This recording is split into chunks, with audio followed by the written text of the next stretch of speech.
Paningkamutan yun ako makauli ko next year. Alam niyo guys, laaya bitaw pag wa tay asawa.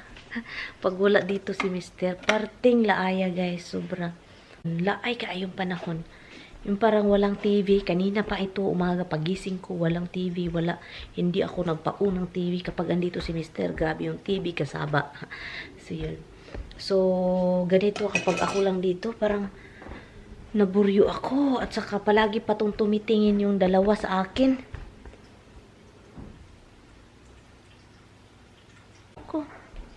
So, pakainin natin. Kanina pa ako guys, naisip ko ba no? Nganong di ba yung gumakalakaw? Sabi sa, inaisip ko ba? Napaisip tuloy ako kanina, sabi ko. Hindi talaga ako lang dito mag-isa. Meron namang sasakyan, kaso hindi talaga ako lumalabas. Sabi ko, naisip ko, ba't hindi ako lumalabas? Nakatulog ako kanina doon. Sinsya na kayo guys. Kita niyo ito, pabalik-balik itong ating damit, no? May nagsabi pala na, uwi ka na lang ng Pilipinas, yung buhay mo dyan para kang preso. Para na akong preso. So, naisip ko, No. No. Ay, makagahig ulo. Yun, so yung nagsabi na, para daw akong preso dito kasi nandito daw ako sa bahay, para buti na lang daw uuwi daw ako sa Pilipinas kasi useless ang buhay dito, parang preso. But anyway, so hindi naman ako preso, no? Pero makaalis naman ako sa bahay kung pwede, kung gustuhin ko. Ano lang talaga ako, kanang kapag walang lakarin, hindi talaga ako alis. Dito lang sa bahay, yes, nakakaburyo, sa isip ko na, uy, nakakaburyo man itong bahay, ako lang isa dito. Yung paminsan, makagano na lang ako sa bintana, kasi parang naisip ko, bahalaw yung parang, ang tinitingnan ko dito, doon sa Pilipinas, kapag tumitingnan ka sa bintana, mga tao, di ba, dumadaan. Dito, mga ibon, naglalaro. Makita ko talaga yung mag-ibon, naghahabulan. Paminsan, yung 4 doon sa hapon, nag-aaway doon, nag-aaway. Iwan ko kung ano yung pinag-aaway. So, sabi ko, oy, stop fighting. Uy, tinanong ko talaga sila kasi nag-aaway. So, sabi ko, stop fighting. Kasi, nag-aaway talaga. So, yun yung mga buhay ko dito. Doon sa Pilipinas, tao yung mga inano natin. Dito naman sa akin, ibon. Kasi sa sobrang daming ibon. Alam nyo guys, sabihin ko sa inyo, chika-chika minute muna tayo. Sabihin, yun, isusumbong talaga ako sa inyo guys, na ganyan paminsan dito. Pero hindi naman ako sabihin na, ay, iwan ko na tong asawa ko dahil buryo man itong buhay dito. Hindi naman, pinipili ko naman ito, pinili ko itong ganitong buhay na paminsan makalabas, paminsan hindi. Kasi talagang yan, kung gusto mo lumabas, di labas, no? Mag-shopping noon, lalabas ako, mag-shopping, sa Burlington, ako lang mag-isa. So ngayon na parang, iwan ko, parang nag-iba talaga yung buhay. Yung parang, gusto ko lang dito sa bahay. Sign na po ito sa pagtanda. Kasi po, matanda na po talaga ako, guys. Nasa 30 na ako, 39. Hello, hindi ko talaga maano guys na 39 na ako Hindi ko talaga ma-accept. Wala pa ako kaulig Pilipinas. 8 years na.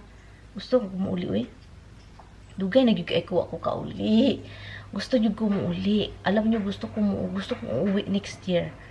Paningkamutan jud na ako nga makauli ko diha sa Pilipinas next year. Paningkamutan jud na ako. Paningkamutan jud na ako makauli ko next year. Alam niyo guys, ang rason din kapag alis ako dito, kapag uwi ako dito ng 1 month, 2 months, kasi matagal akong hindi nakauwi. Alam niyo, si Tami magtatrabaho. Ang aso guys, isa yan sa mga sagabal, yung may aso. Ang pusa, okay lang. Kapag magtrabaho yung isang partner and then magbabakasyon ka, yung pusa, lagyan mo lang ng tubig, pagkain, taihan nila, ganun, okay na sila. Pero yung aso, hindi pwede talaga. Kailangan nilang lumabas, pakainin, palabasin, kasi hindi man sila, kapag masanay na sila sa labas, hindi talaga sila dito sa loob ng bahay mag-business niya, mga tay-tay nila. So, yun yung gusto kong this year. Gusto kong makauwi ako next year. Gusto ko talaga. Ambot lang guys, pero tingnan natin, fingers crossed, no? Hindi ako mag-promise, no? Kasi, fingers crossed lang na makauwi ako next year talaga. Gusto ko nang umuwi. Dahil parang yung feeling ko at saka yung guts ko, gusto ko makauwi next year. Yun na. Ay, yun yung naramdaman ko. And, anyway, para makakain yung family ko ng grapes. Joke lang.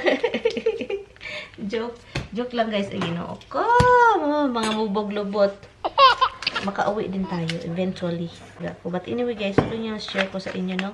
Yun yung naramdaman ko na feeling ko talaga may nag-push. May nag-push sa akin. Yung parang, uwi ka ng Pilipinas, ging, ganun ganon.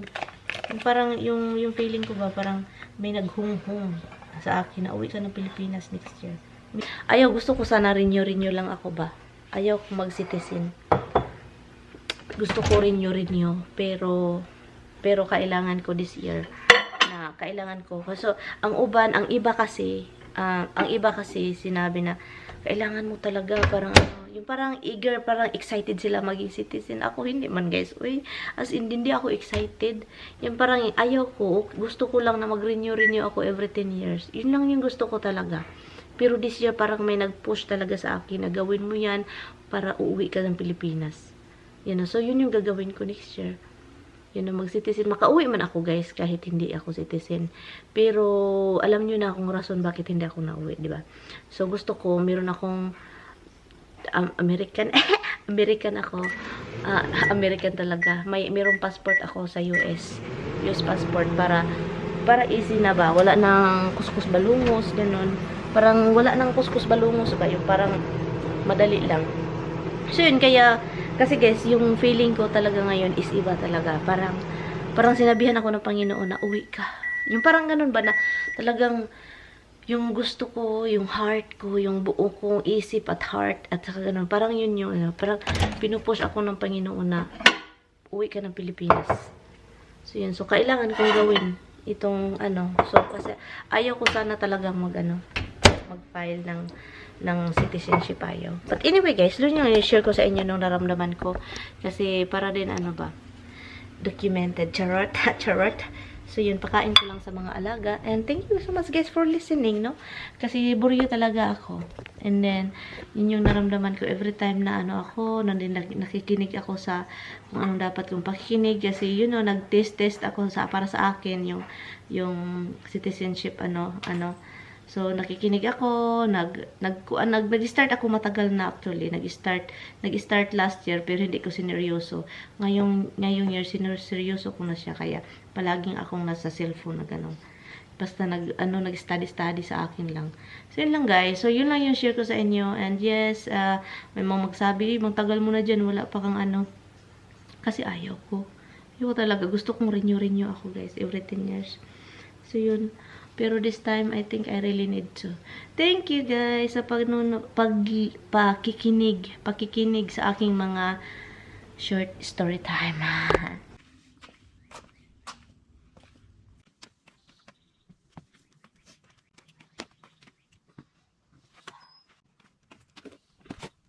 Mix.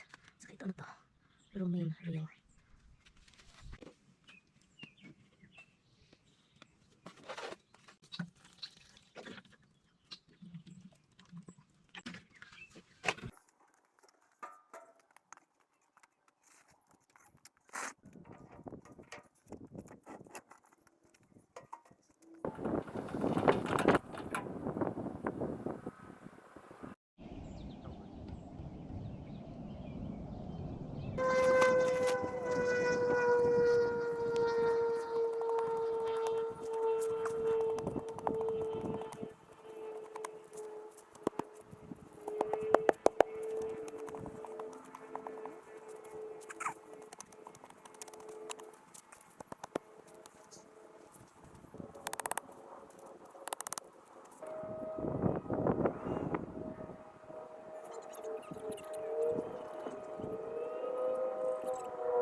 Hello guys, baka nagtataka kayo ba't hindi ako nagsasalita sa ating video po. ASMR po ito guys. Ito yung mga sound kung ano yung mga ginagawa ko ngayon.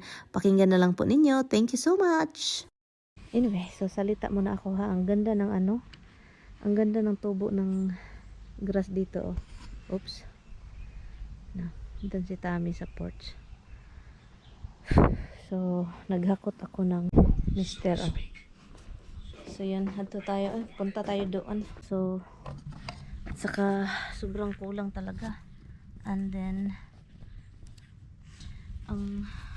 ito na lang maliliit na bricks yung gamitin ko kasi wala na sa gilid, kada gilid lang ba, dito lang na side kasi wala na talaga. Hindi na natin ito i-ano pa, yung hindi na natin palaliman ba, simple lang ganyan kasi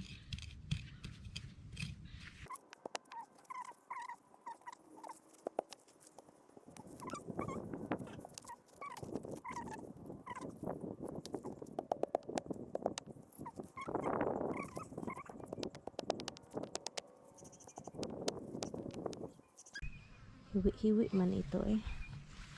Hiwi ba? Hindi pantay.